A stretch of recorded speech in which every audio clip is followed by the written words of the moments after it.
গতকালকে বাংলাদেশ ফুটবল ফেডারেশনের vice president Fahad করিম সাহেব বাংলাদেশি অরিজিন ফুটবলার নিয়ে একটা আপডেট দিয়েছে, যেখানে Ronan Sullivan, Declan Sullivan, Subrata মণ্ডপ এবং ট্রেভর ইসলাম, যারা কিনা বাংলাদেশ ফুটবলে অরিজিন ফুটবলার হিসেবে যোগ দিয়েছে।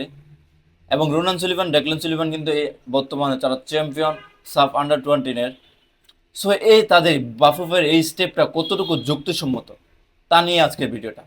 তাদের এই স্টেপটা 100% রাইট, কারণ এই নরওয়ে ওই বছর ওয়ার্ল্ড কাপ খেলছে অরিজিন ফুটবলার দিয়ে। বসনিয়া মানে তাদের দেশে জনগণ 35 লক্ষ, 35 লক্ষ জনগণের দেশে তারা এই বছর ওয়ার্ল্ড কাপ খেলছে প্রথমবারের মতো। এবং বাংলাদেশে কিন্তু শামিদ সোম, হামজা চৌধুরী, ফাহমিদুল, জায়ান আহমেদ, তারাও অরিজিন ফুটবলার হিসেবে যোগ দিয়েছে।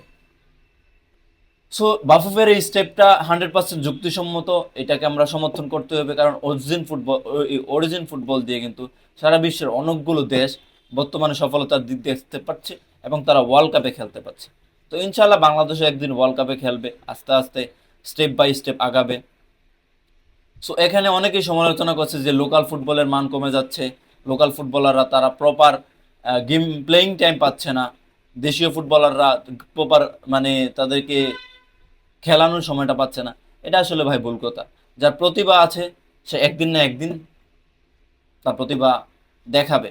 যেমনটা জোরাড মার্টিন, গতকালকে যারা ফুটবল ফ্যান বা ফুটবল নিয়ে ঘাটাঘাটি করেন, গত 2-3 ধরে কিন্তু মেসি একটা ক্লাব কিনেছে, স্পেনের 3rd ডিভিশনের ক্লাব, সেটা হচ্ছে কোর্নেলা।